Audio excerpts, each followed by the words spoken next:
How does error handling work in backend architecture? Have you ever wondered what happens when something goes wrong in the backend of an application?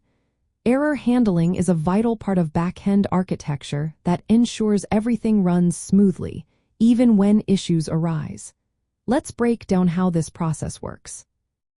Error handling is all about detecting, managing, and responding to errors that occur during server-side operations. This includes working with application programming interfaces, databases, and server logic. The main goal is to keep the system stable, provide useful feedback, and help developers debug issues without disrupting the user experience. At its core, error handling starts with error detection and capture. Backend systems use programming constructs like try-catch blocks to catch errors when they happen. These errors can come from various sources, such as invalid input, failed database queries, or unexpected server conditions. Once an error is detected, it needs to be classified and responded to appropriately. For instance, client errors like invalid requests usually result in HTTP status codes in the 400 range. On the other hand, server errors such as database failures use 500 codes. Providing the correct status code helps clients understand what went wrong. Next, it is essential to return consistent and clear error messages.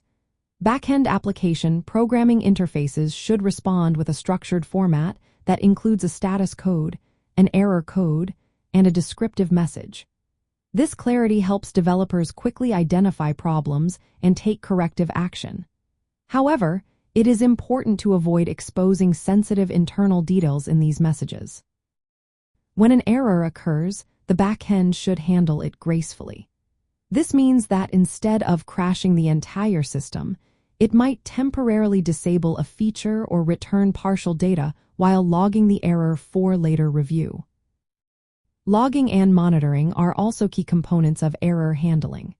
Comprehensive logging captures details like timestamps and request identifiers, which are crucial for tracing problems and understanding their root causes. Monitoring tools can alert teams to recurring or critical errors in real time, allowing for quicker fixes.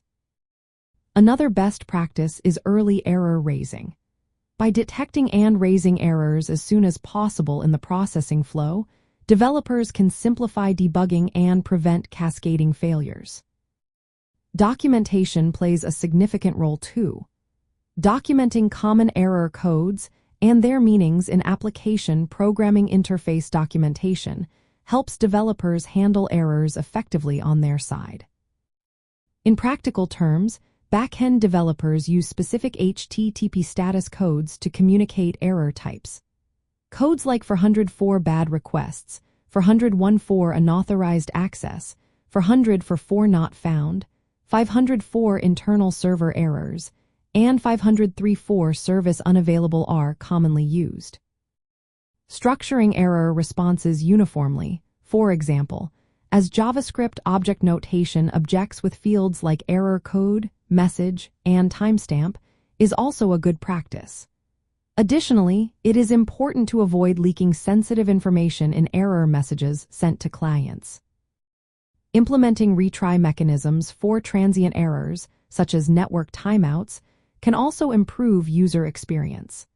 Logging errors with sufficient detail for internal debugging while keeping client-facing messages user-friendly is essential. Error handling in backend architecture is about detecting problems early, responding with clear information, maintaining system reliability, and supporting developers through effective logging and documentation. This approach makes backend development more accessible and straightforward, reducing unexpected failures and improving communication between the server and client.